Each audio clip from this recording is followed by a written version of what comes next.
सबसे पहले सुमित के पास जाकर मैं समझना चाहूंगा कि ये जो कहा जा रहा है कि उस दौर में बनी बातचीत को आखिरकार अमल में लाया जा रहा है, ये मुमकिन कैसे हुआ? क्योंकि तो कई दौर की बातचीतें हुई, उसमें यही कहा जा रहा था कि डिसएंगेजमेंट किया जाएगा, डीएस्केलेशन किया जाएगा। आखिरकार ये मुमकिन कैसे हो रहा है? सुमित का एस्टन उसकी जगह दिखाइए, गलत एस्टन चल रहा है अभी। सुमित की जगह दिखाइए। सुमित, जवाब दीजिए प्लीज।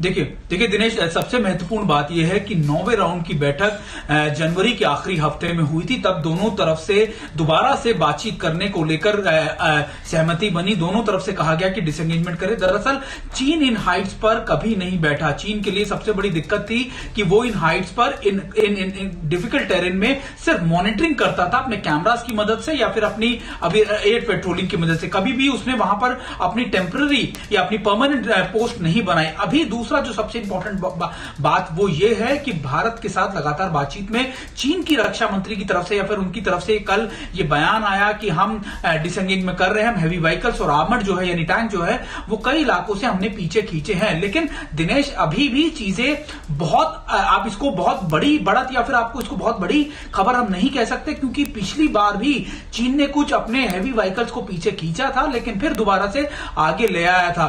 अभी वेरिफिकेशन प्रोसेस चलेगा जब दोनों कोर कमांडर्स की तरफ से बैठक अगली होगी, या उससे पहले दोनों अपनी तरफ से वेरीफाई करेंगे कि आखिरकार क्या कुछ स्टेप लिए गए और आने वाले स्टेप हमको क्या लेने हैं। डिसएंगेजमेंट का प्रोसेस कई चरणों में किया जाएगा, जिसमें सबसे पहले था कि आप अपने हैवी व्हीकल्स को, आर्मर्ड को, टैंक्स को या फिर आर्टिलरी गन्स को, सारी चीजों को पीछे ले जाइए। फिर धीरे धीरे ट्रूप्स की कमी कीजिए। फिर उन पोस्ट के ऊपर स्पेसिफिक की बात कीजिए जहां पर लगातार जो नेक टू नेक या फिर आप कहते हैं eyeball to eyeball जो डेवलपमेंट है वो वहां पर बनी हुई है। तो ये अभी सिर्फ इनिशियल स्टेज है जिसको लेकर बातचीत की गई और रक्षा मंत्री आज इस पर ब्रीफ भी करेंगे। लेकिन इंपॉर्टेंट ये है कि चीन की तरफ से दोबारा से ये बात कहना और इसको शुरुआत करना, ये एक बड़ी उपलब्धि है या फिर एक बड़ी उपलब्धि है। यही समझने की हम कोशिश कर रहे हैं। ये जो हमारे लिए खबर है, ये हमारे लिए खुशखबरी है, लेकिन इसके साथ हम ये समझना चाहते हैं, कौतूहल है कि आखिरकार ये मुमकिन हुआ कैसे। मनीष झा, कौन से वो फैक्टर्स हैं जो इसके लिए कंट्रीब्यूट कर रहे हैं? देखिए दिनेश, सबसे पहले तो 10 महीने के बाद आज 10 बजे हम सब के लिए ये राहत की बात तो जरूर है कि दोनों महाशक्ति कम से कम इस बात को बता रही है कि शांतिपूर्ण तरीके से इसका समाधान निकाला जा रहा है।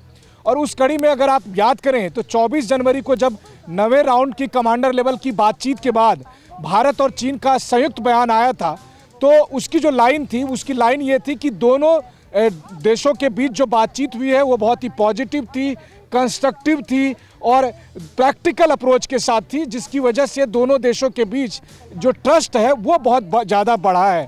तो इस परिप्रेक्ष्य में अगर आप देखें तो लगातार ये बात हो रही थी कि किस तरीके से डिसएंगेजमेंट किया जाए। और सुमित लगातार एलएसी का दौरा करते रहे, एलएसी से बताते रहे कि कैसे वहां पर दोनों देशों की सेनाएं, उनके टैंक, उनके हथियार आमने सामने हैं। और प्रैक्टिकल अप्रोच, ये तो मुझे लगता है कि कूटनीति में इस्तेमाल किए जाने वाले वो शब्द हैं जिसमें असलियत को छिपाया जाता है। असलियत क्या है वो समझने की हम कोशिश कर रहे हैं। वो कौन सा फैक्टर है जिसने कंट्रीब्यूट किया है? परवाह देश की, सोमवार से शुक्रवार रात 10 बजे TV9 भारतवर्ष पर।